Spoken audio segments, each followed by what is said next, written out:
الهداية والتقى winner طريقي كي أراه يطيب طيب الحياة. السلام عليكم ورحمة الله وبركاته. الحمد لله وحده والصلاة والسلام على من لا نبي بعده. الحديث السادس. النبي عبد الله النعمان بن بشير رضي الله عنهما قال: سمعت رسول الله صلى الله عليه وسلم يقول: إن الحلال بين وإن الحرام بين وبينهما أمور مشتبهات لا يعلمهن كثير من الناس فمن اتقى الشبهات فقد استبرأ لدينه وعرضه ومن وقع في الشبهات وقع في الحرام. محترم ناظرین، پریہ درشک، یہ حدیث نمبر 6 ہے۔ ابو عبداللہ نعمان بن بشیر رضی اللہ تعالی عنہما روایت کرتے ہیں کہ میں نے رسول اللہ صلی اللہ علیہ وسلم کو یہ کہتے ہوئے سنا: ان الحلال بین وان الحرام بین، یقیناً حلال واضح ہے اور حرام واضح ہے، وبینہما امور مشتبہات، اور حلال اور حرام کے بیچ کچھ چیزیں شبہ والی ہیں، شک والی ہیں، لا يعلمهن كثير من الناس، جن کے بارے میں بہت سارے لوگ نہیں جانتے۔ فمن اتقى الشبہات فقد استبرأ لدینہ وعرضہ، تو جس نے شبہے سے خود کو بچایا تو اس نے اپنے دین اور اپنی عزت و آبرو کی حفاظت کر لی۔ ومن وقع فی الشبہات وقع فی الحرام، اور جو انسان شبہوں کے اندر واقع ہو گیا تو وہ حرام کے اندر واقع ہو گیا۔ کالراعی یرعی حول الحمى، جس طریقے سے کہ ایک چرواہا محفوظ چراگاہ، ممنوع چراگاہ کے پاس اپنے جانوروں کو چرا رہا ہوتا ہے، یوشک ان یقع فیہ، تو قریب ہوتا ہے کہ اس کے جانور اس چراگاہ کے اندر داخل ہو جائیں۔ الا وان لکل ملک حمى، لوگو جان لو کہ ہر بادشاہ کے لیے ایک ممنوع چراگاہ ہے۔ الا وان حمى اللہ محارمہ، اور اللہ تبارک و تعالی کی ممنوع چراگاہ اس کی حرام کردہ چیزیں ہیں۔ الا وان فی الجسد مضغہ، لوگو جان لو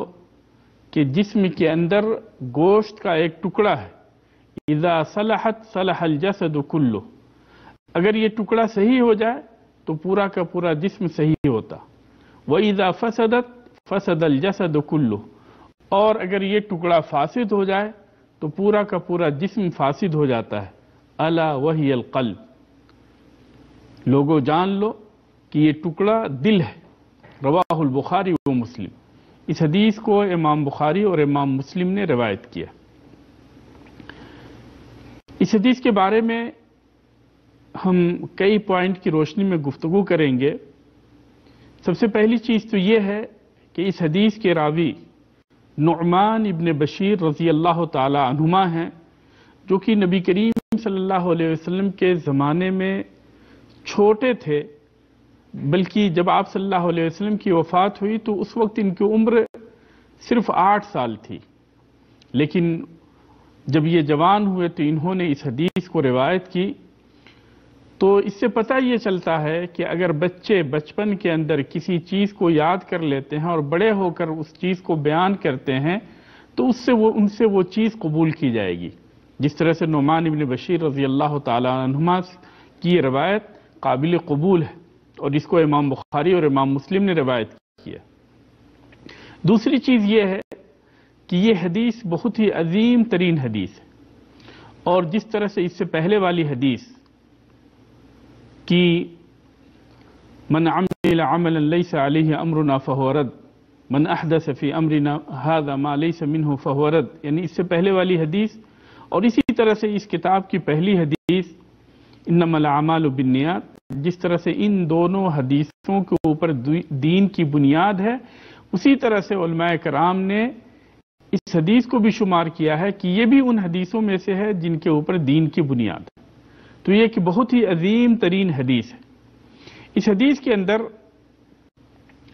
احکام ہیں ان کی 3 قسمیں بتائی گئی کہ یہ سارے کے سارے احکام جو ہے وہ ان کی 3 قسمیں ہیں، اور پہلی قسم وہ ہے جو کہ بالکل حلال ہے، بین ہے، جس کا حلال ہونا بالکل واضح ہے، جیسے پھل ہے، اناج ہے، اور اس طرح سے دوسری کھانے والی چیزیں۔ اور دوسری قسم جو ہے جو کہ بالکل واضح طور پہ حرام ہے، جیسے شراب پینا، چوری کرنا، زنا کرنا، ڈکیتی کرنا، اور اس طرح کی دوسری چیزیں جن کا بالکل حرام ہونا بالکل واضح ہے۔ اور تیسری چیزیں وہ ہیں جو کہ حلال اور حرام کے بیچ مشتبہ ہیں، مشکوک ہیں، جن کے بارے میں شکوک و شبہات ہیں۔ تو یہ احکام کی 3 قسمیں ہیں، ایک بالکل واضح طور پہ حلال ہے،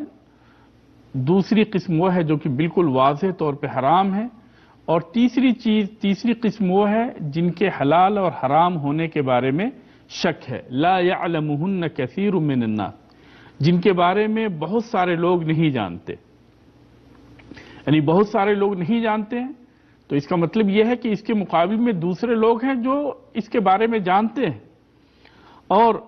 جو لوگ نہیں جانتے ہیں وہ اپنے علم کی کمی کی وجہ سے نہیں جانتے، یا فہم کی کمی کی وجہ سے نہیں جانتے ہیں، یا یہ ہے کہ معرفت ان کو ان چیزوں کے بارے میں اتنا پتہ نہیں، اس لیے ان کے احکام کا انہیں پتہ نہیں۔